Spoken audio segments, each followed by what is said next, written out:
मोदी जी से आप पहली बार कब मिले थे, कैसे मिले थे और व्हाट वाज योर एक्सपीरियंस? मेरी उनकी मुलाकात सबसे पहले हुई थी यूनिवर्सिटी में, जब मैं दिल्ली यूनिवर्सिटी में पढ़ता था। आपने राजीव गांधी जी का एरा देखा है, राहुल गांधी जी को अभी आप देख रहे हैं, अपने एक्सपीरियंस से क्या डिफरेंस आप दोनों में पाते हैं? आजकल एक नैरेटिव निकला है गोदी मीडिया दरबारी मीडिया, ये आरोप क्यों मोदी सरकार पर लगता है कि मीडिया को वो कंट्रोल करे? डेमोक्रेसी का जो धंधा है, इसके जो ठेकेदार है वो दिल्ली में भी है और बाहर भी है। गोदी मीडिया कौन सी है, आप मेरे को बताइए। सारे जो चैनल्स हैं जो प्राइम टाइम करते हैं, यार आधी तो खबर जो वो लगाते हैं वो हमारे पे मजे ले रहे होते हैं। आपको लगता है जो अच्छे दिनों की बात कही गई थी उसको हमने अचीव कर लिया है, जो जनता से हमने 2014 में प्रॉमिस किया था? नरेंद्र मोदी से नफरत करता है विपक्ष, ये कांग्रेस के नेता है, उनकी तरफ हरदीप पुरी जी इज वेरी इम्पेशेंट, एक साथ बहुत सारे काम करे। तो आपका एक जवाब आया था कि because my boss is impatient. मैं माफी चाहूंगा, मैं ऐसे शब्द इस्तेमाल कर रहा हूँ। जो समझते हैं उनका जन्म सिद्ध अधिकार है कि वो देश का नेतृत्व उन्हीं के हाथ में होगा, उनसे हजम नहीं हुआ। चाहने वाले कहते हैं कि वो रिलॉन्च हो चुके हैं, नया वर्जन है उनका। नहीं, कई बार लॉन्च हो चुके हैं। एक बयान आया, getting an ass to run horses race. देखिए, ये एक एक्सप्रेशन है। पाकिस्तान की जो नेशनल असेंबली है वहां पर 2022 में 20% महिलाएं हैं, जबकि भारत में 15%। 2002 में भी पाकिस्तान में 21% और हमारे यहाँ केवल 9%। करेक्ट, बिल्कुल सही है। मुसलमानों की बात आती है तो कह दिया जाता है कि आतंकवादी हैं, या फिर सिखों की बात आती तो खालिस्तानी है। अभी चाहे शुभदीप का वाला मामला हो रिसेंटली या एपी ढिल्लन का मामला हो, एक परसेप्शन बनने लगा है कि एंटी इंडिया या प्रो खालिस्तानी, और उनसे इन्फ्लुएंस यूथ बहुत ज्यादा है। राहुल गांधी जी, अरविंद केजरीवाल जी, दोनों में ज्यादा बेहतर कौन? दोनों प्रीटी हाई लेवल है। केजरीवाल जी तो मैं समझता हूँ एक बहुत ही हाई लेवल वो कर लेते हैं। अच्छी फ्रेंडशिप लग रही है आपकी। नहीं, मेरी बहुत अच्छी फ्रेंडशिप। जब वो अन्ना हजारे जी के आंदोलन में भाग ले रहे थे, किसी ने पूछा कि आप पॉलिटिकल पार्टी? नहीं, पॉलिटिकल पार्टी, पॉलिटिक्स, मेरा तो कुछ लेना देना ही नहीं है पॉलिटिक्स के साथ।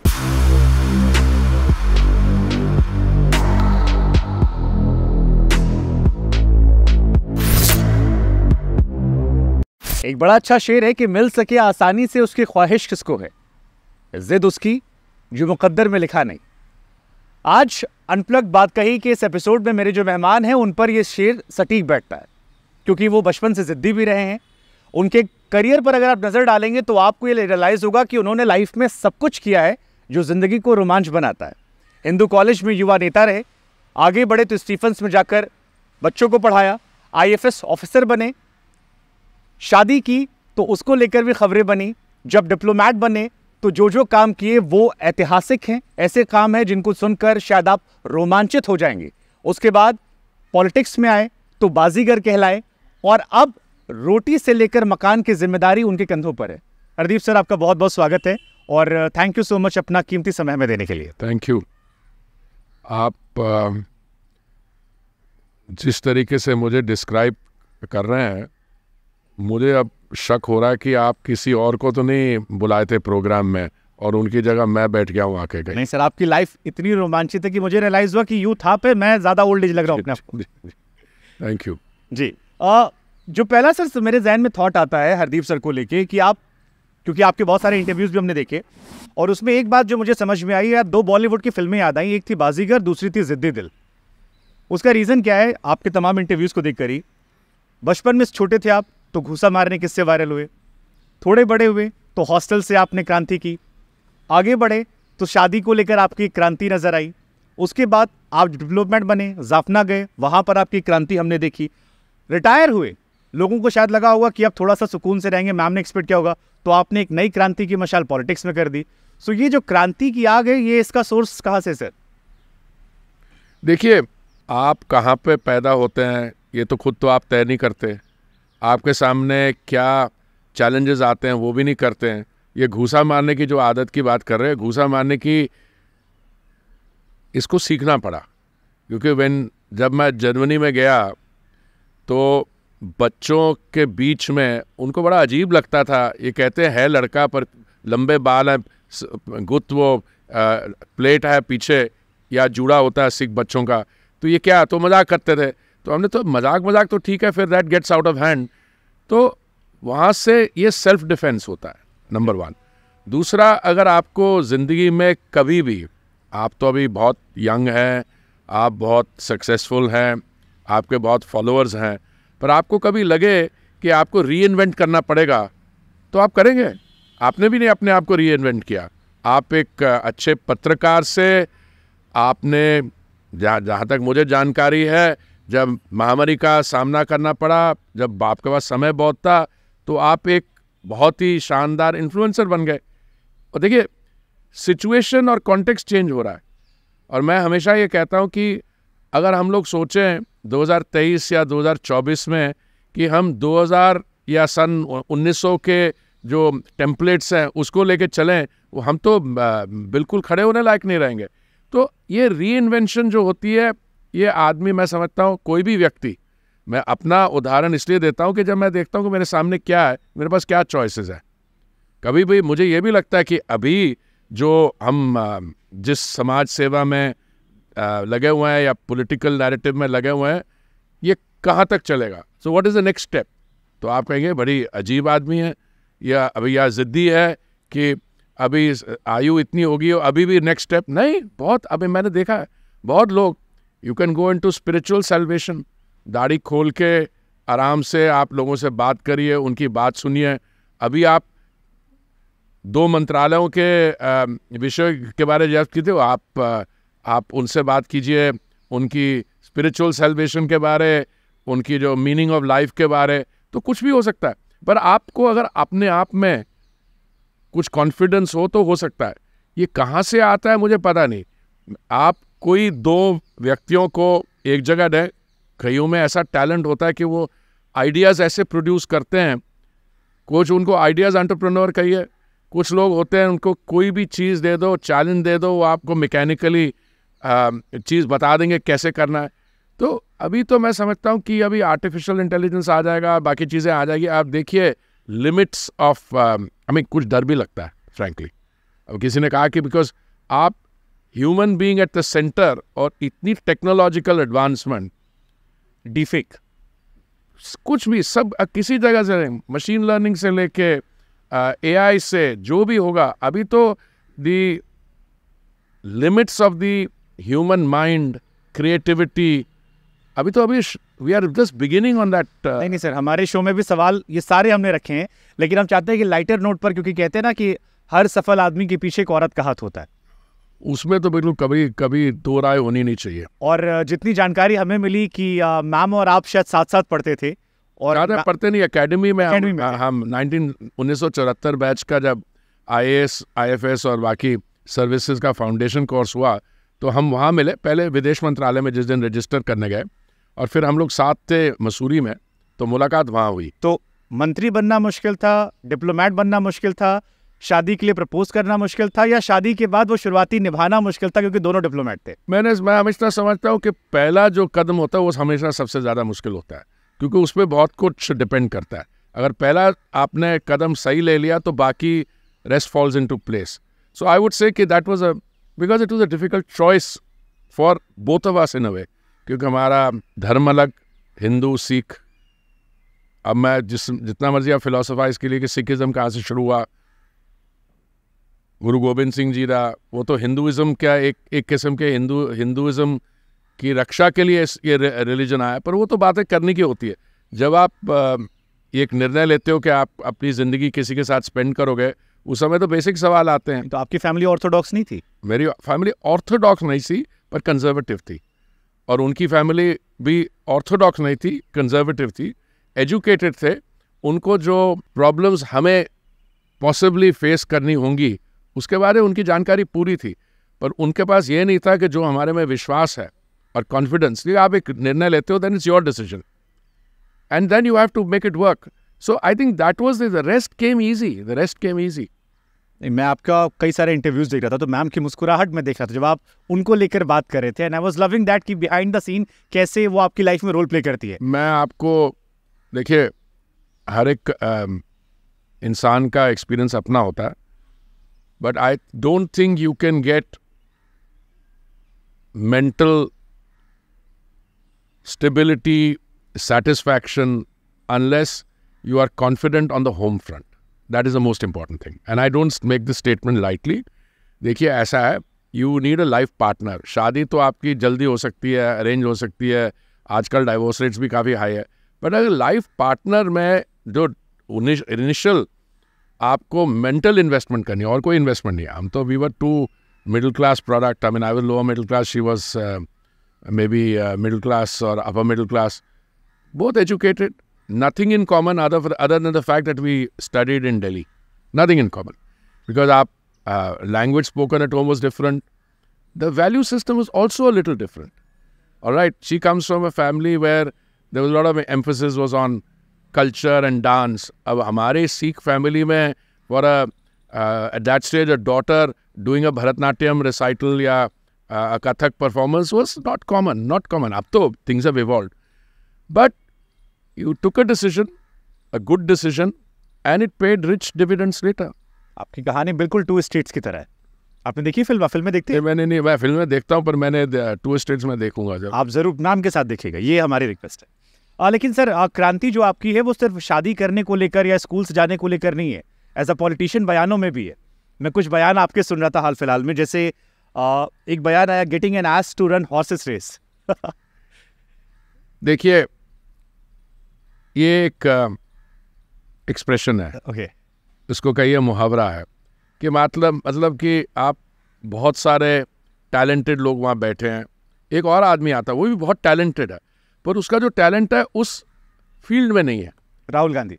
नहीं, मैंने तो नाम लिया ही नहीं. बात राहुल गांधी की कर रहे थे तो मैंने उस समय कहा, मैं पार्लियामेंट के स्टेप से निकल रहा था, किसी ने मेरे को प्रोवोकेटिव स्टार्ट, मैंने कभी उनका नाम नहीं लिया.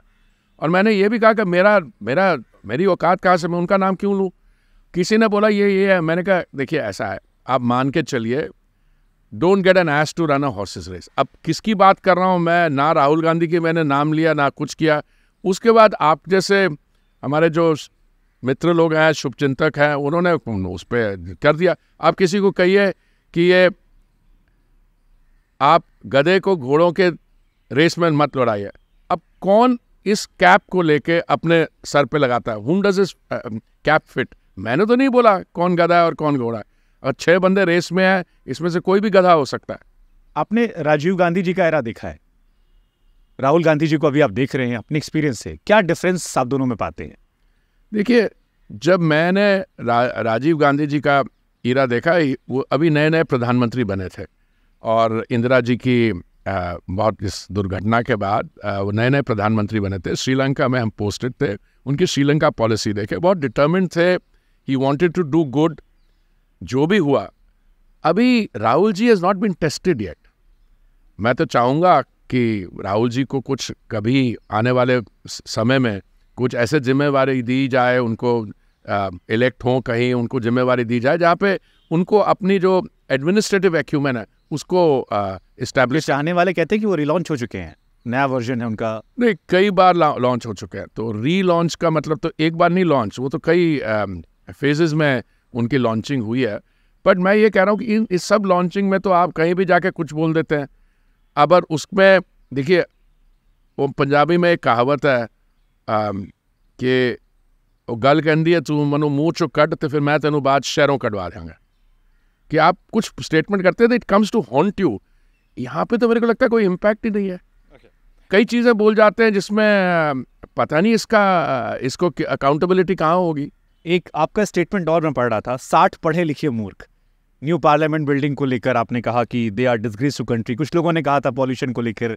नहीं, मैंने ये नहीं कहा था. हुआ क्या रहा कि 100 से अधिक सीनियर सिविल सर्वेंट्स जो रिटायर हो चुके हैं, उन्होंने एक ओपन लेटर लिखी थी.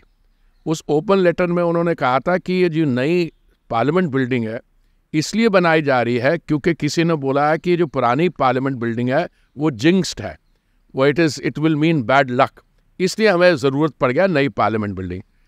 तो मैं एक प्रेस कॉन्फ्रेंस कर रहा था PIB के हेडक्वार्टर्स में, तो मैं वहाँ पे जाने से 15-20 मिनट पहले किसी ने मुझे ये स्टेटमेंट भेजी. मैंने पढ़ी. तो उस प्रेस कॉन्फ्रेंस के दौरान मैंने कहा था कि ये कौन लोग हैं जो अपने समय में they have held important jobs, कोई कैबिनेट सेक्रेटरी रहा है, कोई फॉरेन सेक्रेटरी रहा है, उन्होंने ऐसी चिट्ठी पे साइन किया. मुझे लगता है कि इन विद्वान जो लोगों में किसी ने जो कंटेंट है चिट्ठी का वो पढ़ा ही नहीं है. उस समय मैंने कहा था कि मूर्खता 3 किस्म की होती है जी, ऑर्डिनरी, एक्स्ट्राऑर्डिनरी और चक्रवर्ती क्लास। तो ये वहाँ से एक्सप्रेशन वहाँ से आया था। और मैं आपको बताऊं कि वही लोग जिन्होंने साइन किया था, उस जब वो इंटरव्यू है इट वेंट वायरल, उसके बाद मेरे हमारे सीनियर थे, हमारे दोस्त यार थे, उन्होंने फ़ोन किया, भाई मैंने तो नहीं कभी ये कहा, मैंने तो नहीं कहा। मैंने कहा तेरा दस्तखत है भैया वहाँ पे। कहता यार वो तो कोई लाया था, मैं दस्तखत जल्दी में कर गया। That was the context. मैंने आपकी इस बात से न्यू पार्लियामेंट बिल्डिंग का जिक्र हुआ है। अभी एक कांग्रेस में प्रियंका जी के सलाहकार थे, उन्होंने एक स्टेटमेंट दिया अभी हाल फिलहाल में कि नरेंद्र मोदी से नफरत करता है विपक्ष। ये कांग्रेस के नेता है, उनकी तरफ से आया कि नफरत करता है और विरोध करना इज डिफरेंट थिंग, बट जब आप नफरत करते हैं तो आप कई बार लाइन क्रॉस करने लगते हैं, हर चीज़ का विरोध करते हैं। तो उन्होंने पार्लियामेंट बिल्डिंग का जिक्र किया, जो कुछ और परंपराओं का पालन वहाँ हो रहा था उसका लेकर कहा, वंदे भारत ट्रेन को लेकर कहा। सो आपको लगता है कि आप पहले भी आपने फॉलो किया है, अलग अलग पॉलिटिशियंस को देखा है, आप दिग्विजय सिंह से लेकर आडवाणी जी आपके यहाँ पर आए हैं, रहे हैं, प्राइम मिनिस्टर को लेकर जो अभी रवैया विपक्ष का है ऐसे ही पहले चलता था या इस बार जो वो कह रहे कि ज्यादा? ऐसा कभी नहीं हुआ, ऐसा कभी नहीं हुआ। ये 2014 के बाद की बात है। ये जो हमारी, मैं माफ़ी चाहूँगा मैं ऐसे शब्द इस्तेमाल कर रहा हूँ, हमारी जो ट्रेडिशनल रूलिंग एलीट है, जो समझते हैं उनका जन्मसिद्ध अधिकार है कि वो देश का नेतृत्व उन्हीं के हाथ में होगा, उनसे हजम नहीं हुआ कि एक कोई ऐसा व्यक्ति जो इनके कंफर्ट जोन से बाहर से आके जो भी हो, कि ऐसा आदमी देश का डेमोक्रेटिकली इलेक्टेड लीडर बन सकता है। ये प्रॉब्लम वहाँ से शुरू हुई। तो इन्होंने कई किस्म के शब्द इस्तेमाल किए, मौत का सौदागर, इधर I feel we should not even dignify them with by repeating that. अब क्या लग रहा है उनको, पहली बार ही लगा तो वो मणिशंकर अय्यर जी का चाय वाले का रिमार्क था, उसके बाद ये जो हेट फिल्ड शब्दावली हुई। अभी वर्ल्ड कप के बाद भी एक शब्द इस्तेमाल किया गया था, पनौती। या मैंने देखा।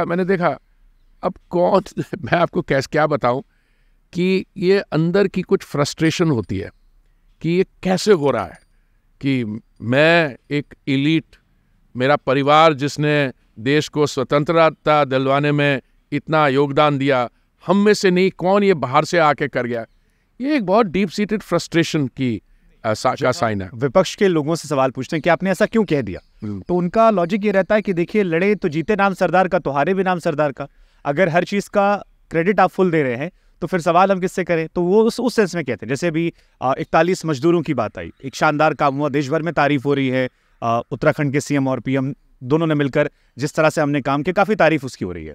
तो वो कह रहे हैं यहाँ अगर आप क्रेडिट ले रहे हैं तो जो 19-20 होगा वहां पर भी तो आपको फिर नहीं, क्रेडिट हम कहाँ ले रहे हैं। वो एक उस टनल के सामने इन्होंने, मैं समझता हूँ देश का एक बहुत महान अभी प्रधानमंत्री की फोटो लगा के इन्होंने क्या क्या नहीं कहा। इन्होंने नाच रहे थे जब वो लग रहा था कि बहुत समय लग रहा है। कुछ लोग उनमें से ऐसे भी कह रहे 17 दिन क्यों लग गए, इसको ऐसे करते वो करते। भाई जिसको रिस्पॉन्सिबिलिटी नहीं है, जिसका कोई कंट्रीब्यूशन नहीं है, आप जो लोग बेचारे दिन से सुबह से लेकर रात तक लगे हुए हैं, आप उनकी निंदा कर रहे हो। आपने क्या 41 जो हमारे भाई थे जो अंदर बंद थे, आपने उसके लिए क्या किया? जहां मौका मिलता है आप देश को क्रिटिसाइज करते हो। आप जो केंद्रीय सरकार में जो इस काम पे लगे हुए थे, तो मैं समझता हूं कि ये थोड़ी सी बहुत डीप रूटेड फ्रस्ट्रेशन, और मुझे लगता है कि इनकी जो असलियत है वो इन स्टेटमेंट से बाहर आती है। ठीक है। एक आपका इंटरव्यू देख रहा था, उसमें एक बड़ा फनी मोमेंट आया जब आपसे किसी ने सवाल पूछा, कोई सीनियर जर्नलिस्ट थे, कि हरदीप पुरी जी इज वेरी इम्पेशेंट, एक साथ बहुत सारे काम करें। तो आपका एक जवाब आया था कि because my boss is impatient. इसका कॉन्टेक्स्ट क्या था? इसका कॉन्टेक्स्ट बड़ा सीधा है कि हरदीप पुरी नॉट इम्पेशेंट। देखिए, मैं एक ज़माने में जब सिविल सर्वेंट था, मैं बात कर रहा हूँ आज से कोई 40 साल पुरानी, 35 साल पुरानी, मेरे एक मंत्री थे, वो उत्तर प्रदेश में रक्षा मंत्रालय में था। मैं एग्जैक्ट ईयर्स भी बता दूंगा। वो उत्तर प्रदेश में मुख्यमंत्री थे। तो जब वो रक्षा मंत्रालय में आए, मैं डेप्यूटेशन पे था विदेश मंत्रालय से, मैं जॉइंट सेक्रेटरी था। वो अक्सर हमको बुला के कहा करते थे, ये बड़ा अजीब है, मैं कहता हूँ कि ये प्रोजेक्ट शुरू कर दो, ये आपके फाइनेंस वाले कागज़ ही नहीं भेजते हैं। तो मैंने कहा सर उसका कारण है, प्रोजेक्ट शुरू करने से पहले आपको बजटरी प्रोविजन करना होगा, आपको बाकी डिपार्टमेंट्स का ओके लेना होगा। कहते यूपी में तो मैं कर देता था, तो फिर मेरे से तो रुका नहीं गया। मैंने कह दिया भाई उत्तर प्रदेश में कर देते थे, तभी तो इतनी समस्या वहाँ पे, वो सब जगह प्रोजेक्ट शुरू हुआ है और कुछ कदम नहीं हुआ। पर अभी क्या स्थिति है, ये माननीय प्रधानमंत्री जी ने कहा कहीं कुछ देर पहले कि ड्यूरिंग कोविड पीरियड आपने कर्तव्य पथ, new parliament building, Bharat Mandapam और यशोभूमि, ये 4 प्रोजेक्ट्स किए, रिकॉर्ड टाइम में हुए हैं, वर्ल्ड क्लास प्रोजेक्ट्स हैं। अब ऐसा है, अगर लीडर ऐसी पेस सेट करे, हम कौन होते हैं अगर हम member of team, we have to run to keep pace. So मैं that impatience remark comes from there. Modi ji से आप पहली बार कब मिले थे, कैसे मिले थे, और बहुत what was your experience like? आपको लगता था कि वो शख्स जो, क्योंकि हम उनकी तस्वीर देखते हैं अमेरिका में व्हाइट हाउस के बाहर वाली, और अब जब हम देखते हैं तो हमें वो जो कहते हैं ना कि अगर आपने चाह लिया तो आप पूरा कर लेते, सपने पूरे होते। देखिए, लगा था आपको कि यहाँ तक पहुंचेंगे इस? देखिए जब मेरी उनसे पहली मुलाकात हुई थी, और I don't want to drop references lightly, that he was a very special person, तो शुरू से क्लियर था। क्या स्पेशल था उनमें? बहुत कमिटमेंट थी। जब आरएसएस के प्रचारक भी थे, तो आप देखिए जहाँ जहाँ भी रहे हैं, मेरे को तो नॉर्थ इंडिया का मालूम है, मेरी उनकी मुलाकात सबसे पहले हुई थी यूनिवर्सिटी में, जब मैं दिल्ली यूनिवर्सिटी में पढ़ता था। उसके बाद देखिए मैं सर्विस में आ गया, उसके बाद मैंने कई और इंटरव्यू में भी ये बात कही है। मान लीजिए कि 1990s से लेके, ठीक है, अभी तक, तो आप में कितने साल हो गए? 23 साल ये हो गए, और वो मतलब 10 साल हो, 33 साल मेरे 35-40 साल जरूर।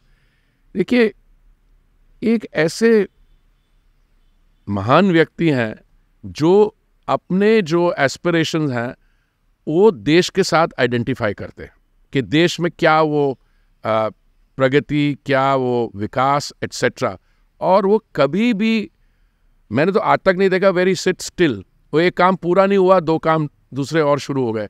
और आप देखिए जो अब देश को ले जा रहे हैं $5 ट्रिलियन डॉलर की इकोनॉमी बनाने में, $10 ट्रिलियन इकोनॉमी, ये कहाँ से आ रही है?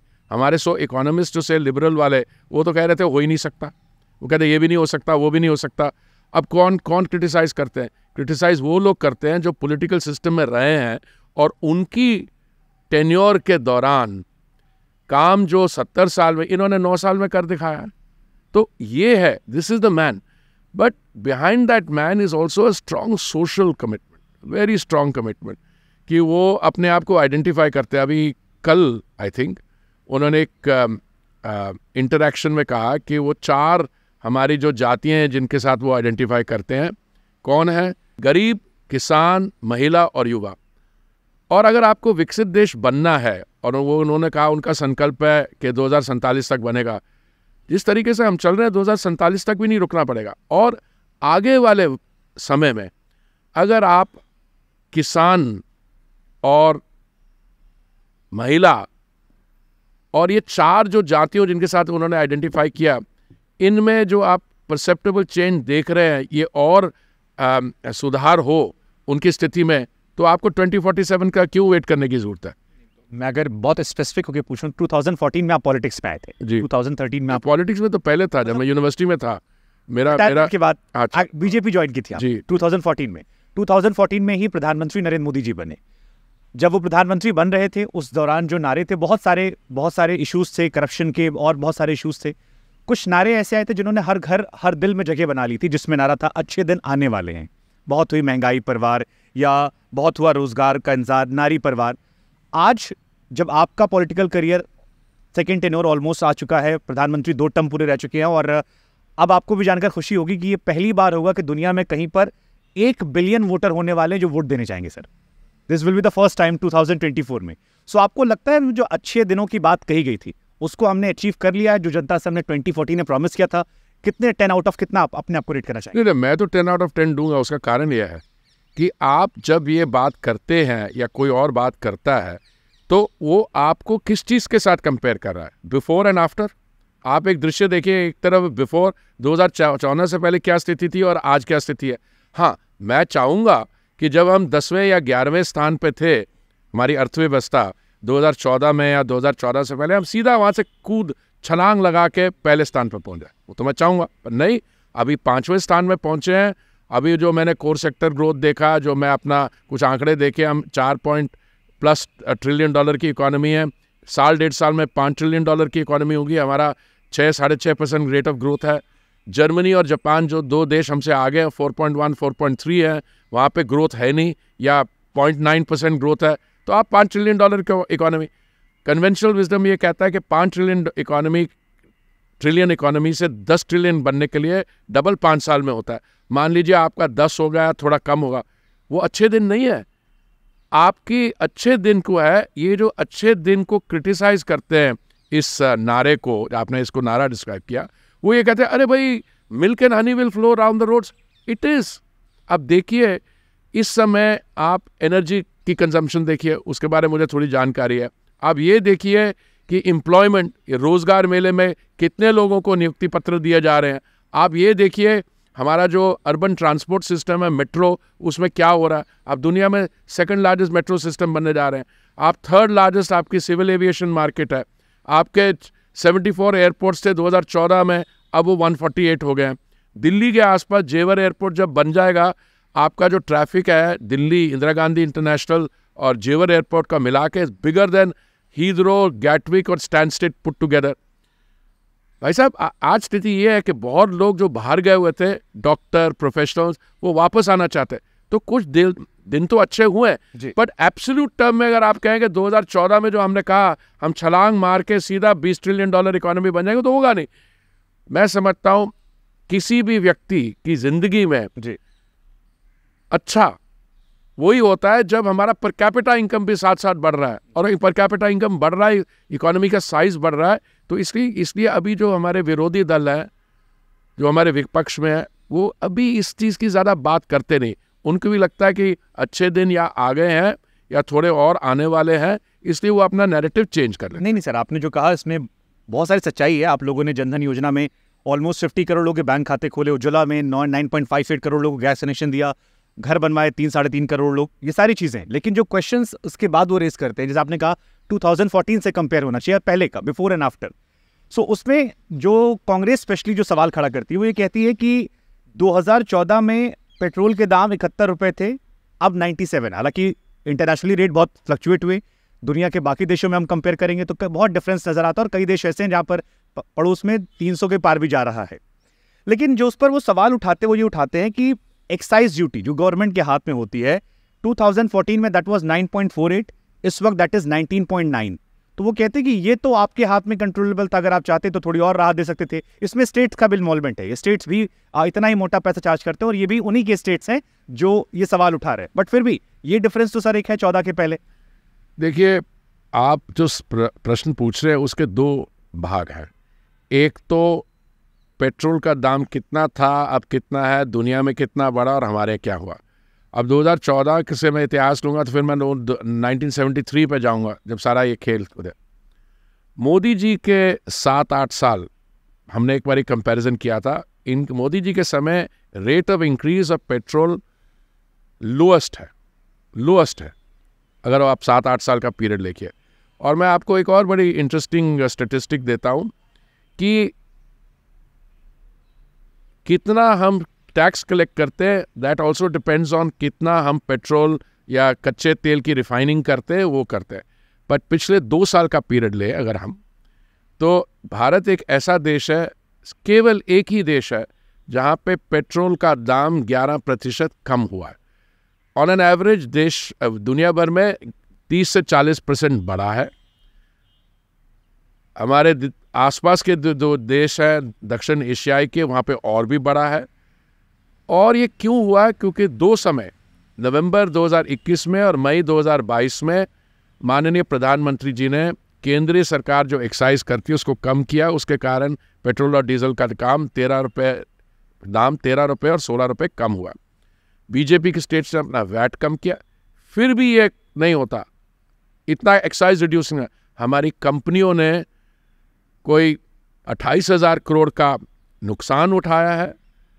गैस में उससे ज़्यादा पेट्रोल प्राइसेस की अंडर रिकवरी हुई है। ये तो हमने किया। ये फैक्ट कि दाम 11% कम हुआ, this is a given fact. But इन्होंने कैसे किया था? इन्होंने, इनके एक बहुत ही पढ़े लिखे विद्वान वित्त मंत्री थे, उनका नाम आप मुझे बताने की ज़रूरत नहीं है। उन्होंने ये निर्णय लिया कि अपने समय में दाम कंट्रोल करने के लिए इन्होंने ऑयल बॉन्ड्स फ्लोट किए। तो 1,41,000 करोड़ के ऑयल बॉन्ड्स फ्लोट किए, जिसपे आज हमें 3,50,000 करोड़ लौटाना पड़ रहा है। हमने जो निर्णय लिया, माननीय प्रधानमंत्री जी ने, मोदी जी ने निर्णय लिया, हमने ये बर्डन किसी और पे तो नहीं पास ऑन किया, हमने इसको खुद मैनेज किया। तभी इसी समय जब ये स्टेट्स में चुनाव हुए, सरेआम एक तो झूठ बोलते हैं। जब मैंने राजस्थान में जाके कहा, मैंने कहा कि युवा नेता कह रहे हैं कि जीएसटी पे हमने बहुत कलेक्ट कर लिया। अरे भाई, जीएसटी तो लगता ही नहीं है पेट्रोल और डीजल पे। हमने तो कोशिश की। जब केरला हाई कोर्ट ने ये कहा कि इसको जीएसटी काउंसिल की एजेंडा पे लाओ, पर आपके स्टेट वाले जो चीफ मिनिस्टर, फाइनेंस मिनिस्टर से, वो माने नहीं। इस समय स्थिति ये है कि हमने एक प्रॉब्लम को नेविगेट किया। राजस्थान में पेट्रोल 1 लीटर का 108 रुपये बिकता था, लखनऊ में या बाकी बीजेपी स्टेट में 96 रुपीज़। तो 12 रुपये का फ़र्क वहाँ है। तो इसलिए ये लोग क्या करते हैं, ये सुबह उठते हैं और ज़्यादा कुछ झूठ बोलना है। कभी पार्लियामेंट पे बोल देंगे, कभी पेट्रोल प्राइस पे बोल देंगे, पर इनमें स्टेइंग पावर नहीं है। जब इनको पता लगता है कि इनका झूठ पकड़ा गया, वो शूट एंड स्कूट है, वो इधर से उठा के किसी और विषय पे चले जाएंगे। पॉलिटिशियंस को हम थोड़ी देर साइड में रखते हैं, विपक्ष को भी साइड में रखते हैं, क्योंकि आप मिनिस्टर हैं और आपकी जवाबदेही ज़्यादा उस जनता को है जिसके बीच में आप लोग जाते हैं, उससे वोट मांगते हैं आप सब। तो मैं एक आम जनता जो बहुत लॉजिक नहीं समझती, वो सिर्फ नंबर समझती है, मैं उससे 2-4 सवाल छोटे छोटे, आपके डिपार्टमेंट जुड़े हुए हैं। पीएनजी सीएनजी 2014 में पीएनजी जो थी that was 25, right now it's around 48 something. CNG 38 around थी, अभी 74 पॉइंट समथिंग है। जो डीजल का जिक्र होता है उसकी एक्साइज ड्यूटी 3.56 थी, अभी 15.8 है, और रेट का डिफरेंस जो है पेट्रोल डीजल ऑलमोस्ट सेम आ गया। तो देश की जनता को आप आसान शब्दों में इसके पीछे क्या वजह बताएंगे, आप क्योंकि आप कह रहे हैं कि ये हमारी अचीवमेंट है कि हमने अभी भी इसको कंट्रोल में रखा है। बहुत रेलेवेंट सवाल है, पर आपको, क्योंकि आप देश की जनता की बात कर रहे हैं, तो मैं सकता है हमारा फर्ज बनता है जी देश को, जनता को समझाने कि हम किस चीज़ की बात कर रहे हैं। एक होती है नेचुरल गैस, जो आप कच्चे तेल के जैसे आप एक्सट्रैक्ट करते हैं, ठीक है, उसको कहते हैं सीएनजी, कंप्रेस्ड नेचुरल गैस। दूसरी होती है एलपीजी, जो आप कच्चा तेल लाते हैं, उसको रिफाइनरी में ले जाते हैं, उसमें रिफाइनरी में उससे आप पेट्रोल डीजल बनाते हैं, इसमें उस सिलेंडर में वो लिक्विफाइड पेट्रोलियम गैस बनते हैं। पहले तो क्या किया 2014 से अब तक, उसका मैं बता दूं।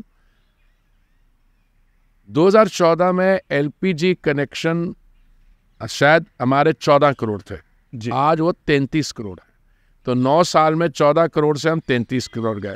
जो हमारा पीएनजी है, पाइप नेचुरल गैस, वो शायद 25 लाख कनेक्शन थे 2014 में, वो आज 1 करोड़ 25 लाख हो गए।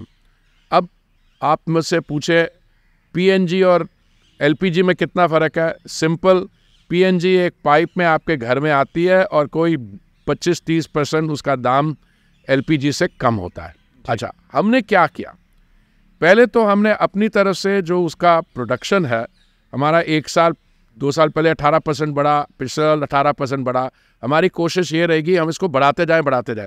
और बहुत खुशी की बात है कि इस समय हमारी इंपोर्ट डिपेंडेंस नेचुरल गैस के लिए सिर्फ 50% है।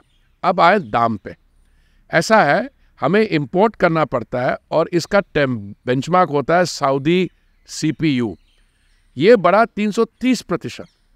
हमने सिर्फ बढ़ने दिया, कई हमने स्टेप्स लिए, कोई 60% से 60-62% के आसपास। कैसे? एक तो हमने गैस प्राइसिंग फार्मूला बनाया। पहले क्या होता था कि साल में एक बार ही हम तय करते थे, 4 जो हब्स थे इंटरनेशनल, उन 4 में से 2 आर नॉट ऑपरेशनल। अब हम हर मंथ करते हैं, हर महीने करते हैं, हर महीने हम दाम लेते हैं और हमने एक फ्लोर प्राइस लगाई हुई है, सीलिंग प्राइस, इससे एकदम दाम कम आ गया।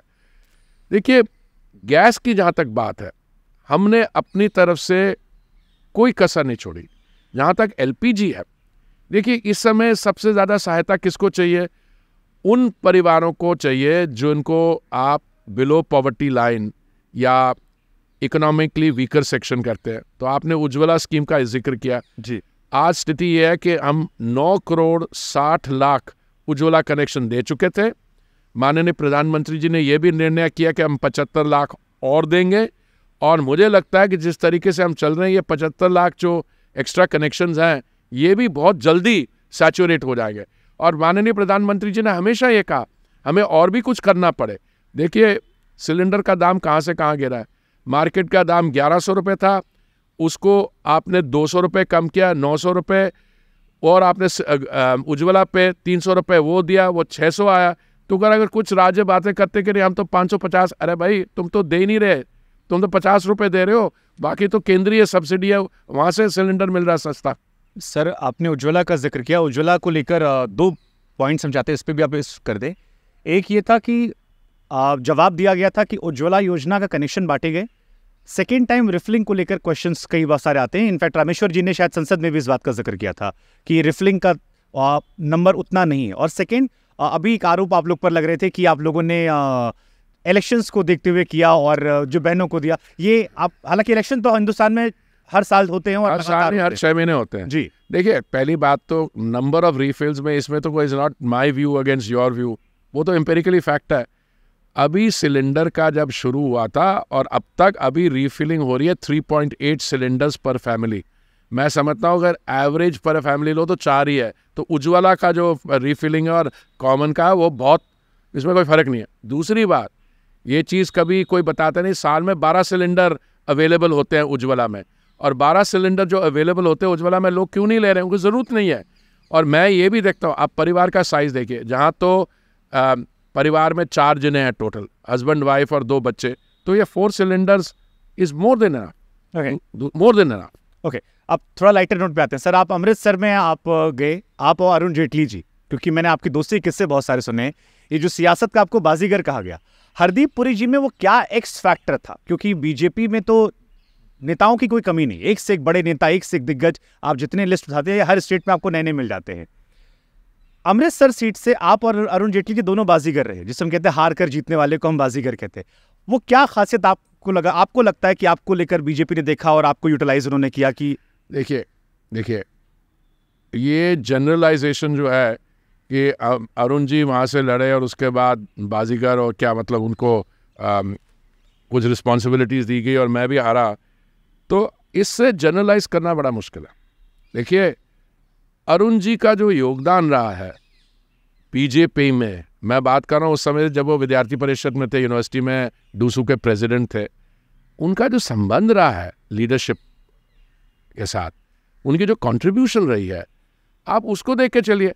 मैं अभी भी कहता हूँ वो उस समय भी अमृतसर की सीट जीतने वाली नहीं थी, उसमें कई कारण है, उसमें हम लोग बड़ी लंबी बहस कर सकते हैं। और जब मैं गया था अमृतसर सीट इलेक्शन लड़ने, ऑल्दो मेरे को एक जो भी 17 दिन दिए कैंपेनिंग के लिए, 41-42% मुझे वोट पड़ी, तो बिल्कुल मेरा भी सैबोटेज था election. Do you miss him Arun sir? I miss him. He was a close friend, but he was more than my missing him at a personal level. He had a great contribution to make. So I want to be clear on that. Okay. But देखिए हमारा गठबंधन किसके साथ था उस समय? एक ऐसी पार्टी के साथ था जिन्होंने पता नहीं पंजाब असेंबली में कितनी सीट्स हैं, 113 के करीब है, और उन्होंने हमें कभी 22-23 से ज़्यादा लड़ने ही नहीं दिया। तो we were in a subservient position in Punjab. इसलिए मैं कहता हूँ अमृतसर सीट हमेशा अकालीस चाहते थे, वो खुद चाहते थे, और इसलिए जब मैं इलेक्शन लड़ा, मैं तो उनका रोल वॉज कम्प्लीटली अनहेल्पफुल। जो उनके ऐसे वहाँ पे उसको हम हल्का कहते हैं, रूरल हल्के और अर्बन हल्के, मोस्टली जो उनके लीडरशिप थे वो तो बहन जी के इलेक्शन के लिए बठिंडा या जहाँ से भी लड़ रही थी वहाँ चले गए थे, और बिल्कुल क्लियर था कि उनका कोई हमारे पार्टी के साथ जेन्युइन आइडेंटिफिकेशन नहीं थी। वो तो पॉलिटिक्स को किसी और काम के लिए यूज़ कर रहे थे, और हमारे यहाँ ये कहा जा रहा था नहीं वो अलायंस रखनी चाहिए, नहीं तो हमारे साथ अलायंस में नहीं होंगे तो बड़ा वो मिलिटेंट हो जाएंगे। अरे भाई मिलिटेंसी तो वही लोग स्टोक करते हैं। एक सर एक बात कम हाईलाइट होती है, मुझे लगता है करनी चाहिए। धर्म या धार्मिक स्थानों को जो जोड़ा गया है उसका मैं एक डेटा चेक कर रहा था जो बहुत ही शॉकिंग मेरे लिए था। 2012 में केदारनाथ त्रासदी से पहले 15 लाख लोग जाते थे वहाँ पर, और सडनली जब प्रधानमंत्री 6 बार गए 12 लाख लोग थे। वो डेटा बढ़ गया। केदारनाथ में हमने देखा, बनारस में देखा, 2022 में 7 करोड़ लोगों ने दर्शन किया। इनफैक्ट उज्जैन में भी मैंने देख रहा था कि 1 करोड़ के आसपास, 1.25 करोड़ था, वो 3 करोड़ सडनली इस बार एक्सपेक्ट कर रहे हैं। धार्मिक स्थानों पर बीजेपी सरकार या कहें खासतौर पर प्रधानमंत्री मोदी का एक लगाव रहा है। हमने उन्हें बनारस से चुनाव लड़ते देखा, केदारनाथ जाते देखा, महाकाल कॉरिडोर भी मेरा सौभाग्य था कि मैं उस दौरान गया, पीएम के साथ केदारनाथ भी उस दौर में मैं वहां था, रिपोर्टिंग कर रहा था किसी चैनल के लिए। आपको लगता है ये समाज सबके विकास है, या जिस पर एक टैग लगता है कि नहीं नहीं ये हिंदुओं के लिए किया जा रहा है, या ये संपूर्ण विकास, कैसे ये फैक्टर थोड़ा कम हाईलाइट होता है मुझे लगता है? फैक्टर हाईलाइट इसलिए नहीं होता क्योंकि इसके बारे में जो जानकारी है वो बड़ी बिट्स एंड पीसेस में दी जाती है। पहली बात तो कहना कि ये मोदी जी के आने के बाद ये फुटफॉल जो है हुआ, कुछ एरियाज, कुछ हमारे ऐसे धार्मिक स्थान थे जहाँ पे निगलेक्ट था, और वो भी अभी भी काम होना है, अभी भी काम बहुत वर्ष लगेंगे। ये अच्छा है या बुरा? मैं तो कहता हूँ बहुत अच्छा है, पर कई हमारी ऐसी होली जगह है, जैसे हम दरबार साहब में क्या फुटफॉल हमेशा रहा है। और दरबार साहब, मैं तो जब मेरी 4-5 साल मेरी एज थी, हम लोग दरबार साहब मत्था टेकने तब से जाते हैं। और बाकी उसके अलावा तिरुपति में फुटफॉल बहुत रहा। मोदी जी ने क्या किया, कोई ऐसी जो हमारे कम्युनिटी की डिमांड्स थी, जैसे करतारपुर साहब लहंगा, उन्होंने ये डिमांड कंप्लीट की है। दूसरे अभी जैसे ये वैष्णो देवी के लिए एक यात्री निवास, इतने यात्री आते हैं, वो तो पहले से आते हैं, पर उनको सुविधाएं देने का काम है। हमने अपने CSR से एक यात्री निवास बनाया। तो मैं तो जब गया था, मैंने लेफ्टिनेंट वो जो मनोज सिन्हा जी है उनसे कहा था कि, और मोदी जी, बिकॉज ये तो ओवरऑल डायरेक्शन है कि हम इन चीज़ों को अपने जो हमारे बिलीवर्स हैं जो वहाँ जाते हैं, और मैं आपको बताता हूँ, मैं कल ही परसों वाराणसी से आया हूँ। ये आप मत समझिए सिर्फ कि जो हिंदू धर्म के लोग जाते हैं, बिल्कुल ही नहीं। मैं वो बात नहीं कर रहा हूँ जो 70 जो फॉरेन डिप्लोमेट्स के हैं, वहाँ पे दुनिया भर के लोग आए हुए हैं। बिकॉज सिर्फ इसकी बात नहीं कर रहा हूँ, आप जो वहाँ पे बुद्धिस्ट श्राइन है सारनाथ, मैं वहाँ गया था, इट्स सो ब्यूटिफुली मेंटेन। ये is not a Hindu dharma issue, this is any civilised country, any advance country. आप देखिए, आप वेटिकन जाइए, आप क्यों ये चाहते हैं कि जो हमारी हिंदू धार्मिक स्थान है वहाँ पे निगलेक्ट रहे, इंफ्रास्ट्रक्चर नहीं रहे? आप वो तो पे करते हैं, वो तो पेमेंट पे एंट्री होती है। हमारे यहाँ तो उसमें ऐसी कोई बात नहीं है। दरबार साहब को जाने का क्यों लगता है? और अभी आप कोशिश करते हैं, सब लोग जाते हैं कि जल्दी मतलब दर्शन हो जाए। देखिए, ये लोगों की आस्था, this is a question of firm belief. तो ये कहना कि सिर्फ मोदी जी के आने का, मोदी जी ने जो बहुत निगलेक्ट थी उसका उन्होंने गैप जो है उसको फिल किया, और उन्होंने जो काम 50 साल पहले होना चाहिए वो कर रहे हैं। एक नारा बहुत चलता था कि मंदिर वहीं बनाएंगे, और अपोजिशन मजाक उड़ाता था, लेकिन तारीख नहीं बताएंगे। अब तारीख क्योंकि आ गई है, और बीजेपी की जो 4 प्रमुख चुनावी मुद्दे रहे, जिसमें ट्रिपल तलाक, यूनिफॉर्म सिविल कोड, 370 और राम मंदिर की तारीख नजदीक है। कश्मीर का भी जिक्र आपने किया, मनोज सिन्हा जी का जिक्र। जब 2 सपने बीजेपी के, 2 टिक आपके लग गए हैं पूरी, इनफैक्ट 4 में 3 हो चुके हैं ट्रिपल तलाक मिला के, ये 2 कितना इंपॉर्टेंट रोल प्ले करने वाले हैं, राम मंदिर और 370? देखिए, ये कितना रोल प्ले करने वाले हैं, कितना सेटिस्फैक्टरी चलिए आपके लिए? मैं तो कह रहा हूँ बहुत सेटिस्फैक्शन है इसमें, क्योंकि एक है जो आपने कहा था उसको आपने कर दिखाया, और वो अपने तरीके से, कि ये जहाँ से भी हुआ इसको आपने नेविगेट किया। इसमें कोई डिफरेंस ऑफ ओपिनियन नहीं है, क्योंकि इसको ये लीगली एक फ्रेमवर्क आया है।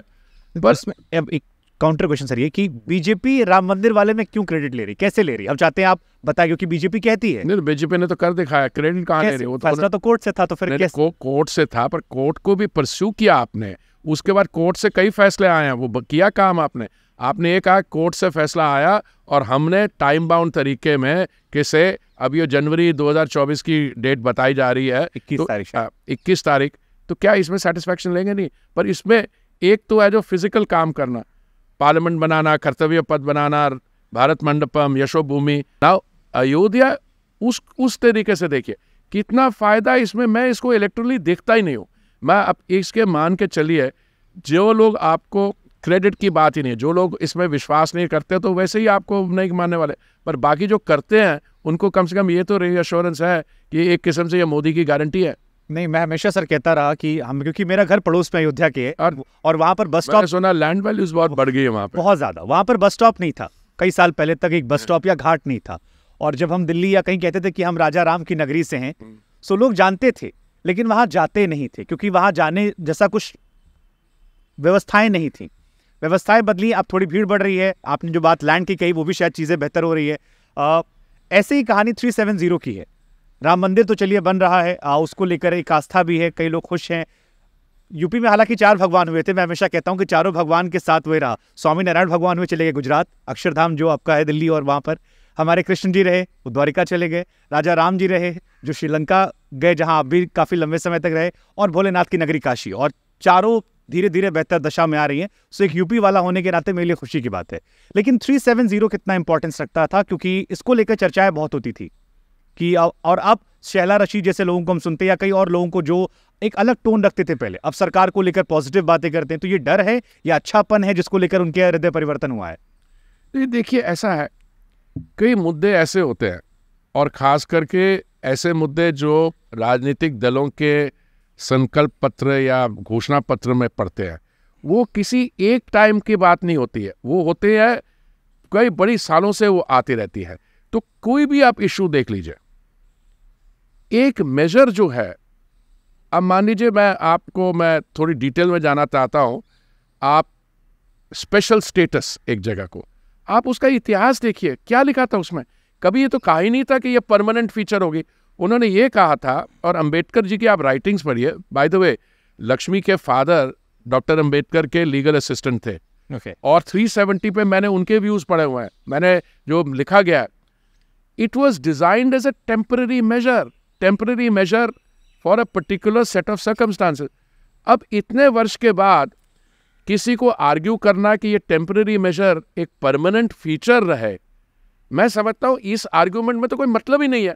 दूसरा, 370 के एब्रोगेशन के बाद आज क्या स्थिति है? आज जम्मू एंड कश्मीर में जाइए, कहीं जाइए, जम्मू में जाइए, श्रीनगर में जाइए, आप विकास की जो धारा है वहाँ पे, हमने तो एक हाउसिंग एंड अर्बन अफेयर्स की वहाँ पे एक समिट मीटिंग की थी, देश भर के जो बिल्डर्स हैं उनकी एक मीटिंग की थी। मुझे पता नहीं कितने लोगों ने उसके बाद प्रोजेक्ट किए, पर अभी आप जाइए वहाँ पे रहने की जगह नहीं मिलती आपको। होटल्स जो हैं चौकर ब्लॉक फुल है, इकोनॉमिक डेवलपमेंट हो रही है। उसके पहले क्या स्थिति थी कि सबसे बड़ी इंडस्ट्री कौन सी थी? वो जो पथराव करने वाले, ठीक है। तो आप मेरे को बताइए कि ये दो आप सिचुएशंस देखते हैं, एक तरफ पथराव इंडस्ट्री, दूसरी तरफ ये जो बिफोर आफ्टर वाला पोस्ट 370 है, तो इसमें से तो कोई डाउट की बात ही नहीं है। और मुझसे आप पूछिए, लोगों को हैरानगी ये हुई कि हमने मीन्स मोदी जी ने, भारत सरकार ने, माननीय गृह मंत्री जी ने इसको कितने सिस्टमैटिक तरीके में, और मैं आपके साथ कोई बात शेयर नहीं कर रहा हूँ, लीक नहीं कर रहा, हमारे अपने सिस्टम में लोग थे जिनका इसमें फेथ नहीं था। वो कहते कभी होगा नहीं, ये नहीं होगा। तो हमारी प्रॉब्लम तो वहां से शुरू हुई थी, हमारे अपने ही लोग, बड़े बड़े नेता। तो इसको इन्होंने ये अपना रिजॉल्व दिखा के, मोदी जी ने, माननीय गृह मंत्री जी ने, अमित जी ने इसको कर दिया। और आज देखिए रिजल्ट क्या हो रहा है। मैंने ग्राउंड पर कई जगह, जब नगर निगम के भी चुनाव मैंने कवर की दिल्ली में, तो कई बार लोग मैंने पूछा बीजेपी ने क्या किया, तो कहते हैं कि देखो कश्मीर 370 हटा दिया। तो मैं ये समझ रहा कि नगर निगम के चुनाव में एक आदमी जो बात कर रहा है वो भी इसकी चर्चा कर रहा है। आप कभी भी राजनीति में, ये तो मेरा अनुभव रहा है, कभी आप एवरेज वोटर की इंटेलिजेंस को अंडर एस्टिमेट नहीं करिए। मैंने तो बड़ी वो पॉलिटिकल साइंस, पॉलिटिकल थ्योरी थोड़ी पढ़ी हुई है। लोगों को एकदम समझ ला जाती है कि क्या मिल रहा है। इसमें प्रॉब्लम यह है कि रेवड़ी पॉलिटिक्स कभी कभी घुस जाती है, और लोग शॉर्ट टर्म गेन के लिए कि ये भी मुफ्त दे देंगे, वो भी मुफ्त। पर अगर 370 जैसे काम है, या राम मंदिर जैसे काम है, या बाकी जो हमारी कमिटमेंट्स है, उसका इम्पैक्ट जरूर होगा। पॉलिटिकल फायदा होगा। पॉलिटिकल फायदे के लिए आप करते नहीं है इसको, पॉलिटिकल फायदे के लिए है तो पॉलिटिकल पार्टी है, बिकॉज ये आपका विजन स्टेटमेंट है, ये आपके इलेक्शन मैनिफेस्टो में है, तो वो तो आपने ऑलरेडी कर लिया। तो आपकी जो आइडेंटिफिकेशन है लोगों के मन में, वो ऑलरेडी है कि ये 370 हटाने वाले हैं, उनको हैरानगी होगी इतनी जल्दी कैसे कर दिया। वो है बात। दूसरा, यूनिफॉर्म सिविल कोड, बाकी चीज़ें हैं। देखो, हर एक चीज़ के लिए टाइम होता है। विमेंस रिजर्वेशन बिल मैं समझता हूँ मोदी सरकार की this is one of the finest achievements. क्यों? हमने दुनिया भर में देखा है जहाँ पे भी विमेन रिजर्वेशन है वहाँ पे अर्थव्यवस्था कम से कम 30 से 50% बढ़ती है। हाँ, अच्छा इतनी देरी क्यों कर दी? अरे भाई, आप कांग्रेस सरकार ने तो इसको इतने साल लटकाई रखा था, अब राज्यसभा में ले आए, इसको अगले हाउस में लेके नहीं गए। हम तो ले आए और हमने पास भी करवा लिया। और पास करवाने में क्या है सिचुएशन? आप जब तक सेंसस नहीं आता और डिलिमिटेशन नहीं आती, इसको तो हो ही नहीं सकता था। सर मैं एक डेटा पढ़ रहा था, आपने क्योंकि वुमेन का जिक्र किया, आपको भी जानकर हैरानी होगी कि 2000 पाकिस्तान की जो नेशनल असेंबली है वहाँ पर 2022 में 20% महिलाएं हैं, जबकि भारत में 15%। 2002 में भी पाकिस्तान में 21% और हमारे यहाँ केवल 9%। करेक्ट। सो ये कितनी बड़ी चीज़। पाकिस्तान जिसे हम एक पिछड़ा हुआ देश मानते हैं कि वो भी कट्टरवादी सोच पर है, उनके यहाँ विमेन का इन्वॉल्वमेंट पार्लियामेंट में ज़्यादा रहा है हमसे। बिल्कुल सही है, और इसलिए हमारे लिए और भी जरूरत है। 27 साल से ये लटका आ रहा है इंडिया में। बिल्कुल आप सही कह रहे हैं, और मैं समझता हूँ कि इसकी बहुत ज़रूरत है। और मैं ये भी मानता हूँ, देखिए, अगर आप 33% इस कॉम्पोजिशन पे कर देते, इस पे आग लग जानी थी। इसे आपने बड़े तरीके से किया, सेंसस आपका होगा, क्योंकि नहीं तो आपको डिलिमिटेशन किस पे करनी थी? 2011 के सेंसस में वो तो हो ही नहीं सकती। तो इसलिए आपने बिल्कुल सही मैंने किया। अभी सेंसस आएगा 1 साल के अंदर, उसके बाद डिलिमिटेशन होगी, और डिलिमिटेशन के बाद जो चुनाव होंगे उसमें 33.3% विमेंस रिजर्वेशन आप इंप्लीमेंट करें। ये उनका हक भी है, और हम हक नहीं है, ये आपके हित में भी है। जी, हमारी सही बात है। घर की महिला मजबूत होती है, देश चलाएगी तो। अरे भाई साहब, सिर्फ वो नहीं, आप देखिए और भी जहाँ पे भी ये मैं भारत की बात नहीं कर रहा, संयुक्त राष्ट्र में भी जहाँ पे आपने महिलाओं को या महिला सशक्तिकरण की बात की, जहाँ पे आपने महिलाओं को एसोसिएट किया, डिसीजन मेकिंग भी सही हुई है। आप महिला से एक सवाल, क्योंकि कश्मीर का हम जिक्र करते हैं, महबूब मुफ्ती जी ने अभी हाल फिलहाल में एक स्टेटमेंट दिया, खालिस्तान का जिक्र वो कर रही थी, और ये बहुत सेंसिटिव इशू इस बीच में रहा है, क्योंकि कश्मीर में जो अलगाववाद की सोच हमने देखी, वो आपको सोशल मीडिया पर भी, कोई इससे इनकार करे वो अलग बात है, क्योंकि हम सोशल मीडिया पे वीडियोस बनाते हैं, और जब कभी भी ये टॉपिक्स हमने टच किए तो जो कमेंट सेक्शन आते हैं उसको पढ़कर हमें भी ये एहसास होना शुरू हुआ कि एक अंडर करेंट जैसा टॉपिक है। उनका स्टेटमेंट ये था कि मुसलमानों की बात आती है तो कह दिया जाता है कि आतंकवादी हैं, या फिर सिखों की बात आती है तो खालिस्तानी हैं। अब मेरा सवाल आपसे ये सर है, और ये बहुत इंपॉर्टेंट सवाल है, 90s में जो पंजाबी सिंगर्स थे वो अक्सर सोशल इश्यूज़ पे अपने गाने बनाते थे, क्योंकि पंजाबी सिंगर काफ़ी वायरल भी होते हैं, कनाडा में ज़्यादा शूट करते हैं, ऑस्ट्रेलिया कनाडा।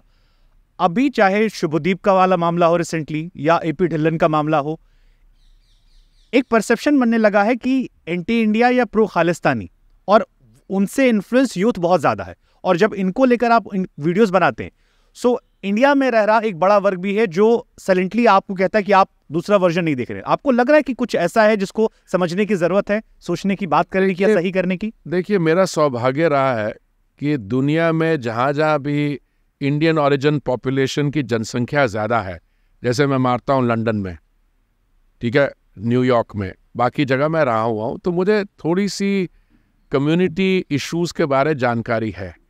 ये जो खालिस्तान की बात है, मैं आपको बताता हूँ, Khalistan land of the pure, जो इसकी बात कर रहे हैं वो उसकी इंस्पिरेशन कहीं और से आ रही है। अब इसमें कहना कि मैंने तो कहा कहीं कि खालिस्तान बनाना जल्दी बना लो, जब तक जस्टिन ट्रूडो कनाडा का प्रधानमंत्री है वहाँ पे बन सकता है।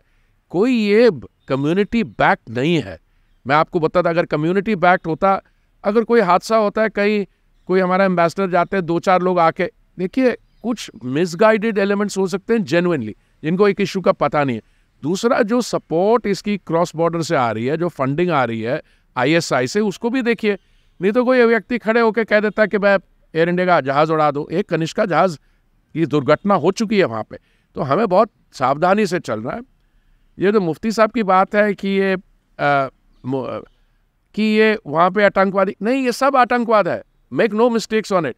खालिस्तान का ब्रांड तो कि ये लैंड ऑफ द प्योर तो उन्होंने अपने आप को दिया, पर आप मेरे को क्या कहेंगे? तभी मैं डिस्टिंक्शन भी ड्रॉ करता हूँ। हम हमास के खिलाफ हैं, क्योंकि हमास एक टेररिस्ट ऑर्गेनाइजेशन है। हम पैलेस्टीनियन लोगों के खिलाफ नहीं है। ये हमारी जो दिल्ली की सरकार है, इससे ज़्यादा प्रो सिख सरकार 1947 में हुई नहीं है। जो भी हमारी डिमांड्स थी, करतारपुर साहब लहंगे की ब्लैक लिस्ट हटाने की, गुरुद्वारे में जो लंगर आता है उस पर GST हटाने की, सब चीज़ें आप एक लिस्ट पूरी कंपाइल कर लिए, सब किया। बट इसका मतलब ये थोड़ी ना कि जो बेवकूफ़ी की बातें करे। जहाँ तक सिंगर्स एक बहुत प्रोडक्टिव और क्रिएटिव सेक्शन ऑफ सोसाइटी होती है। वो पॉपुलर थीम को लेते हैं, पर पॉपुलर थीम को ये मतलब नहीं कि वो उस कॉज को कर रहे हैं। कई उसमें सिंगर हैं जिनका मैं बहुत एडमायरर हूँ, कभी कभी किसान आंदोलन की जगह उन्होंने भी कुछ ऐसी बातें की है, पर ये नहीं मतलब कि वो हमारी नेशनल इंटरेस्ट के खिलाफ है। इसमें बड़े मैच्योरिटी से करना चाहिए, और मैं समझता हूँ हमारी सरकार का रवैया बहुत ही इसमें सही और कंस्ट्रक्टिव है। ट्रूडो साहब से आपकी मुलाकात हुई थी और उनके साथ कई सारे सिख मिनिस्टर्स भी आए थे, कैसा आपका एक्सपीरियंस रहा उनसे? क्योंकि आप हार्डकोर नेशनलिस्ट हैं, उनके साथ कई लोग ऐसे हैं जो अलग मिजाज के हैं। देखिए, जस्टिन ट्रूडो की जो पॉलिटिकल राइज है, और मैं समझता हर एक पॉलिटिशियन के करियर में राइज आती है और फिर वो कोई और व्यक्ति आगे आता है, इसमें बड़ी एनालिसिस की ज़रूरत है। उन्होंने जब उनकी बिगिनिंग हुई थी, जब शुरुआत हुई थी, तो बहुत प्रॉमिस लगता था लोगों को, बट मुझे लग रहा है कि अब वो, क्योंकि अपनी जो अंदर की डोमेस्टिक पॉलिटिक्स की उनकी जो प्रॉब्लम्स हैं, उसके वो इसमें फंस गया है, इसमें जाल में। तो अभी उनके लिए मैं समझता हूँ बड़ा मुश्किल होगा, बिकॉज वो एक वहाँ एलिमेंट है। उनके आसपास जो सिख मिनिस्टर्स हैं, वो देखिए, वो कोई पॉलिटिकल आइडियोलॉजी खास करके नहीं है, वो उनको सिख कॉज को लेके वो समझते हैं कि कोई कॉज बना रहे हैं। मुझे एक ने कहा कि देखिए, I am so lucky, I went to Canada, became a minister. तो इसमें पॉलिटिकल आइडियोलॉजी का है। You went to Canada because you were looking for economic opportunity. मेरा दिल था उसको कहने का, अभी वापस आ जाए इंडिया, यहाँ पे इकोनॉमिक अपॉर्चुनिटी, कनाडा में नहीं है। देखिए, अगर आप वो एजुकेशन इंडस्ट्री वहाँ से हटा दें या कुछ और जो चीज़ें कर दें, ये इकोनॉमीज काफ़ी मुश्किल में आने वाली है। यहाँ पे आप देखिए, आपकी जो इकोनॉमिक ग्रोथ है, आप एयर इंडिया को प्राइवेटाइज करते हैं, उसके बाद 1000 हवाई जहाज़ का ऑर्डर बनता है, वो किसको सस्टेन कर रहा है? 2 एयरक्राफ्ट मैन्युफैक्चरिंग कंपनीज हैं, एयरबस और बोइंग, उनको कर रहा है। इसलिए इंडिया का जो पोटेंशियल है, मैं समझता हूँ उसको दुनिया भर में, और ये जो हम स्टूडेंट्स बाहर भेजते हैं, अगर हमारे में डोमेस्टिकली सुधार हो जाए तो हमें क्यों हमारे स्टूडेंट्स को बाहर जाना पड़ेगा? इसलिए जाते हैं वो, क्योंकि अभी थोड़ा हमें समय लगेगा उतने इंजीनियरिंग मेडिकल कॉलेजेस बनाने में, पर काम हो रहा। मैं आपसे एयर इंडिया पे सवाल ज़रूर पूछूंगा, क्योंकि आपके पास वो विभाग भी रहा, आपकी भूमिका भी उसमें बहुत महत्वपूर्ण रही। लेकिन 1-2 सवाल, क्योंकि खालिस्तान वाला मोमेंट, उससे पूछ के फिर मैं नहीं चाहता हूँ। सिद्धू मूसेवाला एक बहुत फेमस सिंगर रहे, अब इस दुनिया में नहीं है, जहाँ भी है ईश्वर उनकी आत्मा को शांति दे। काफ़ी पॉपुलर रहे, गाँव में रहकर काम किया, वो कनाडा नहीं गए, वो अपने गाँव में रहकर रहे और काफ़ी इंटरनेशनली भी काफ़ी वायरल रहे। जनरल सिंह भिंडरा वाले क्या महिमा मंडन करते उन्होंने वीडियोस बनाए।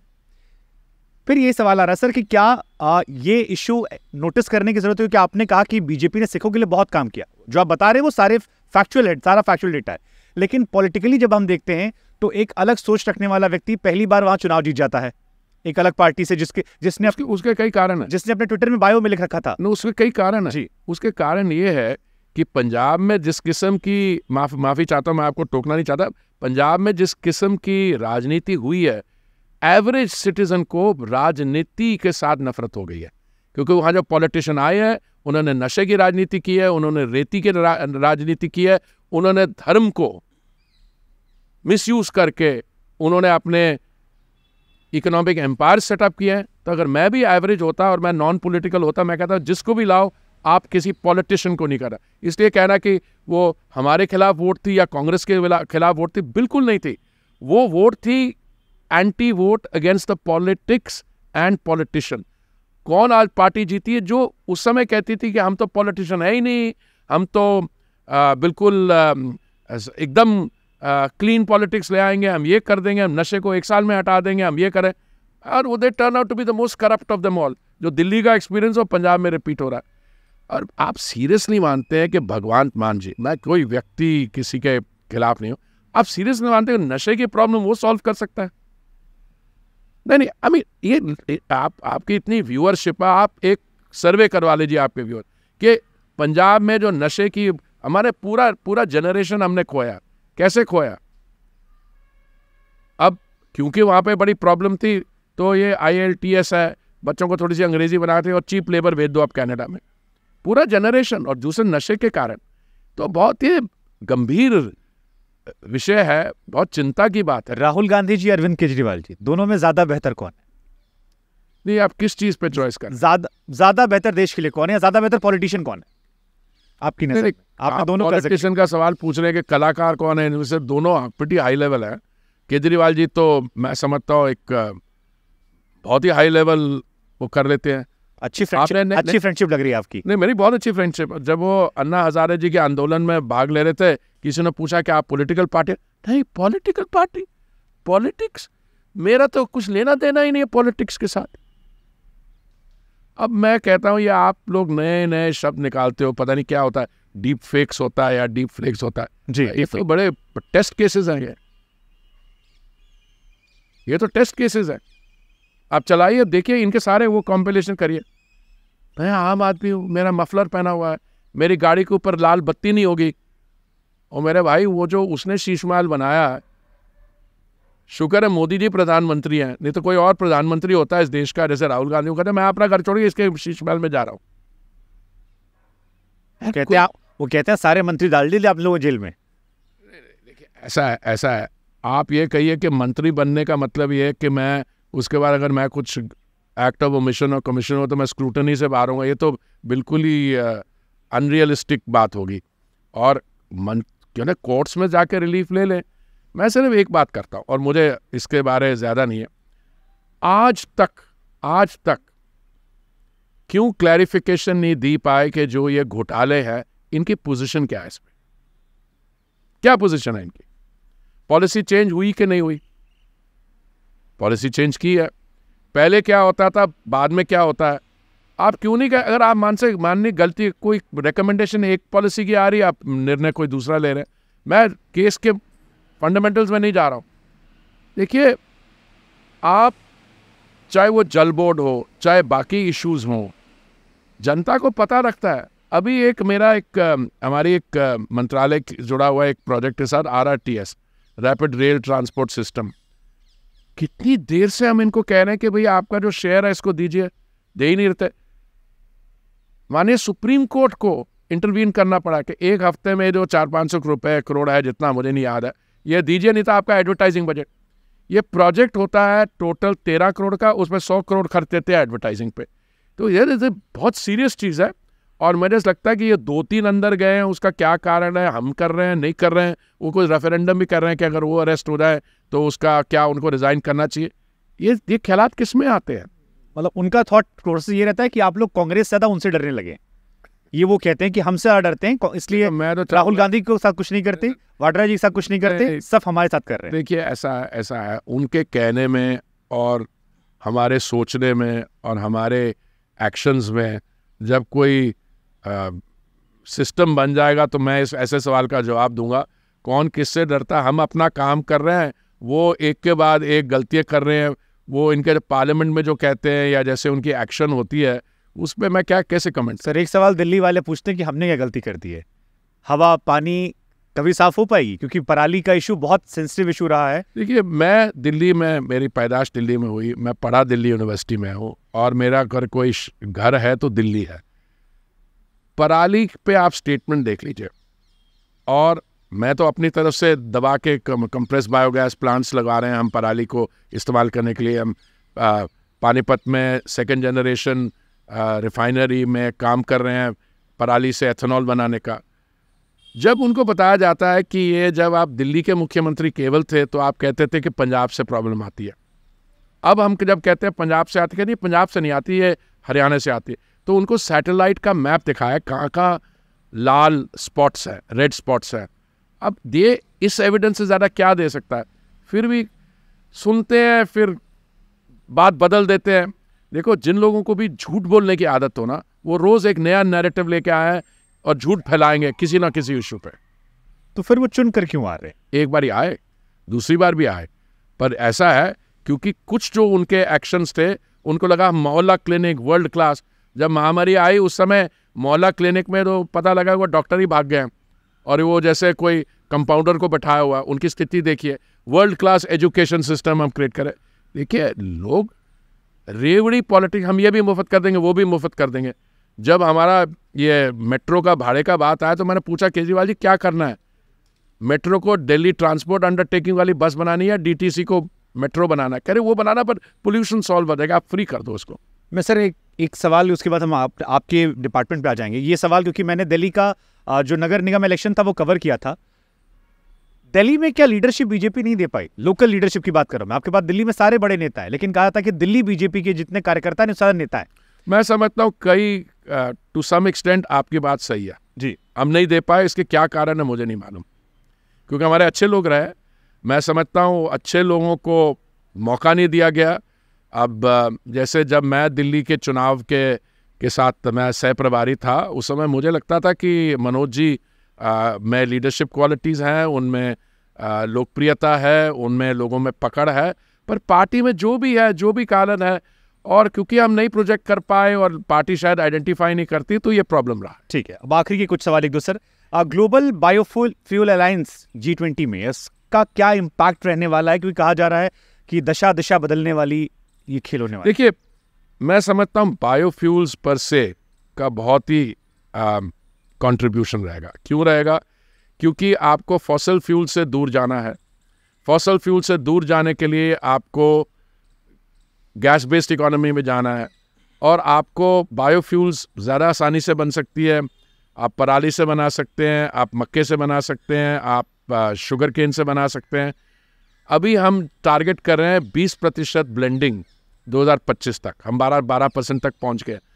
आने वाले समय में ये 20% ब्लेंडिंग जो भी टारगेट है हमारा, ये भी मैं समझता हूँ पार कर लेंगे। जब हमने 10% ब्लेंडिंग की, उस समय हमने फॉरेन एक्सचेंज और इंपोर्ट बिल में 41,000 करोड़ की बचत की, और क्योंकि हम ये बचत कर पाए, हमने अपने किसान भाइयों को 42,400 करोड़ दिया। जब 20% ब्लेंडिंग करेंगे तो इसका और भी होगा। मैं समझता हूँ आने वाले समय 70-80 हज़ार करोड़ हम इंपोर्ट बिल पे सेव करेंगे, ये किसानों को दे पाएंगे। और मैं समझता हूँ आगे जाके इस समय बायोफ्यूल मार्केट $100 बिलियन की होगी, आने वाले समय में इसको 200, मैं समझता हूँ ये $500 बिलियन पे भी जाएगी मार्केट, और इसमें भारत की कंट्रीब्यूशन होगी। अभी तो हमारी सिर्फ 3% बायोफ्यूल्स मार्केट है। अब बड़े देश हैं जैसे ब्राज़ील और अमेरिका, पर आने वाले से बहुत जल्दी ये this will catch on in a big way. अब एक आखिरी सवाल सर, और ये सवाल बहुत सारे लोग सोशल मीडिया पर अक्सर पूछते हैं। आजकल एक नैरेटिव निकला है गोदी मीडिया दरबारी मीडिया। ये सवाल मैं इसलिए पूछ रहा हूँ क्योंकि BBC को लेकर एक कंट्रोवर्सी भी हुई थी, उसमें आपका एक स्टेटमेंट भी आया था कि कुछ एंटी इंडिया सोच वाले लोग उसमें हैं। वर्ल्ड फ्रीडम जो प्रेस इंडेक्स है उसमें इंडिया की रैंकिंग 161 आती है 180 में। 2014 में 140 थी। हालांकि मैं इसमें आपकी तारीफ करूँ कि आपने मुझसे ना सवालों की लिस्ट मांगी, ना मेरे किसी भी सवाल से आप कतराए, और हर सवाल का बेबाकी से आपने जवाब दिया। फिर यह आरोप क्यों मोदी सरकार पर लगता है कि मीडिया को वो कंट्रोल करे? डेमोक्रेसी का जो धंधा है, इसके जो ठेकेदार है वो दिल्ली में भी है और बाहर भी है। अब वो बाहर बैठ के आप बताएंगे आपका ये है, आपका वो है। ये कौन होते हैं कि कहाँ पे फ्रीडम है नहीं है? और ये निंदा कहाँ से हो रही है? ये क्रिटिसिज्म वहाँ से आ रही है जो ने एक ही हमारे इतिहास में एक ही ओकेजन है 1975 जून में, जब हमने सिविल लिबर्टी सस्पेंड की थी और इमरजेंसी लगा दी। ये क्रिटिसिज्म वही लोग कर रहे हैं, खुद इन्होंने इमरजेंसी लगाई, अब वो डेमोक्रेसी और फ्रीडम की बात करें। देखिए, ये कोई मीडिया की गलती नहीं है, मीडिया ने अपना काम करना है। अब मीडिया का के लिए चिंता की बात है, अखबार लोग पढ़ते नहीं हैं। फिर सोशल मीडिया में भी वो सिचुएशन चेंज हो रही है, सब वो सेल्फ एम्प्लॉयड एंटरप्रेन्योर्स बन रहे हैं। अगर उनको लगता था पहले कि आप कांग्रेस की सरकार थी, आप जाएंगे DAVP के एड्स मिलेंगे तो आपका बिजनेस चलेगा, स्पॉन्सरशिप मिलेगी, भाई वो बात रही नहीं। एक तो कांग्रेस सरकार में नहीं रही, नंबर 1, पर उनकी आदतें तो है वो ख़राब हो चुकी थी, वो आइडेंटिफाई हो चुकी थी। उस समय गोदी मीडिया कौन थी? जो लीडर्स के आसपास थी। मुझे याद है वाजपेयी जी जब आगरा में जनरल मुशर्रफ से बात कर रहे थे, वो एक कमरे में बैठे थे, जनरल मुशर्रफ बगल वाले कमरे में सीनियर एडिटर से बात कर रहे थे, और मैं लंदन में बैठ के देख रहा था। आप उस समय की स्टेटमेंट लिखा लीजिए, जो हमारे बहुत बड़े वरिष्ठ नेता है ना, जो अपने आप को ऑब्जेक्टिव कहते हैं, वो उन्होंने जो भारत के बारे जो कह रहे थे जनरल मुशर्रफ को, वो अभी भी रिकॉर्डिंग अवेलेबल है, उसको देख लीजिए। तो मीडिया भी कोई निर्दोष नहीं है, मीडिया भी बहुत इंटेलिजेंट होती है। मीडिया, उनको लगता है कि ये स्टोरी चलने वाली है, इस स्टोरी को चला दो। और जो स्टोरीज में इंटरेस्टेड होते हैं वो उसको इंसेंटिवाइज भी करते हैं। इसलिए इसमें कोई मीडिया का नहीं, ये तो एक गिव एंड टेक का प्रोसेस है जो इस समय ऑपरेशनल है और ये चलेगा थोड़ी देर। बट मुझे नहीं पता, मैं एक हफ्ते में पता नहीं कितने लोगों से मिलता हूँ, कभी कोई पत्रकार मेरे पर आ रहा है, अगर मैंने कभी नहीं पूछा कि अच्छा आप क्या सवाल पूछ रहे हो। हाँ, अगर आपने कुछ इंटरव्यू के खराब कोई गलत सवाल ऐसा पूछा क्योंकि आपकी अपनी अंडरस्टैंडिंग नहीं है, तो मैं कहूँगा भैया इसको देख ले, क्योंकि मेरा ऐसा है, मेरे खिलाफ अगर कोई लिखेगा मैं कुछ ज़्यादा परवाह नहीं करा। सरकार की नीति के खिलाफ लिखेगा तो हम एकदम उसके बाद प्रेस रिलीज इशू करें। सो गोदी मीडिया कौन सी है, आप मेरे को बताइए। सारे जो चैनल्स हैं जो प्राइम टाइम करते हैं यार, आधी तो खबर जो वो लगाते हैं वो हमारे पे मजे ले रहे होते हैं, समझ रहे हैं, वो तो हमारे तो where is the capture district. और दूसरा, आप मेरे को बताइए कौन सा मेरे पास इंस्ट्रूमेंट है। हाँ, आप मेरे घर आइए, मेरे साथ चाय वाय पीजिए, वो तो एक मार्जिन ऑफ परसुएशन हो गया। बाकी हम क्या कर रहे हैं मीडिया को। और आप देखिए जो हमारे खिलाफ है और जो गाली बकते हैं सुबह से लेकर रात तक, मेरे बारे जो कहते हैं उसमें तो कोई इंपॉर्टेंस है ही नहीं, पर एक देश के डेमोक्रेटिकली इलेक्टेड प्रधानमंत्री के बारे में आप ऐसी बात करोगे, और अगर यहाँ पे हम मीडिया के खिलाफ हैं तो उनके पे कार्रवाई क्यों नहीं होती। जो सबसे ज़्यादा गाली देते हैं वो सबसे ज़्यादा शेर बन रहे हैं। हालांकि जिन लोगों ने इंडेक्स निकाला है उन्होंने ये भी बताया कि हैप्पीनेस में पाकिस्तान वाले हमसे ज़्यादा खुश हैं, श्रीलंका वाले हमसे खुश हैं। नहीं, हैप्पीनेस इंडेक्स तो भूटान ने निकाला था, पर मुझे कोई कह दे कि पाकिस्तान वाले खुश है। मैं जब, मेरे भी पाकिस्तान में काफ़ी लोग हैं, मैंने जिनके साथ काम किया हुआ है न्यूयॉर्क, जिनीवा में, बाकी बायलैटरल पोस्टिंग में, अरे वो अपनी जान को रो रहे हैं और ये कहते हैं वो कि भाई आप शुक्र है हमसे अलग हो गए, नहीं तो आपका भी ऊपर चंद्रयान तक पहुंचना मुश्किल कर देते हैं हम। वो कहाँ है हैप्पीनेस इंडेक्स है? आप देखिए तो सही वहाँ पर स्थिति क्या है। 8 बजे बिजली बंद कर देनी पड़ती है, 380 रुपये या 350 रुपये लीटर पेट्रोल है, पासपोर्ट वो नहीं प्रिंट कर पाते क्योंकि लैमिनेटेड पेपर नहीं है। तो मैं समझता हूँ ये कोई इंडेक्स उठा के आप सोशल मीडिया में लगा दिए global India happiness index, India number 1, people are happiest, चलेगा थोड़ी दिन, वो भी चलेगा। Thank you so much sir, आपने समय दिया अपना, हर सवाल के बेबाकी से जवाब दिए। आशा करते हैं कि आपसे फिर जल्दी मुलाकात हो। बहुत जल्दी। Thank you so much sir.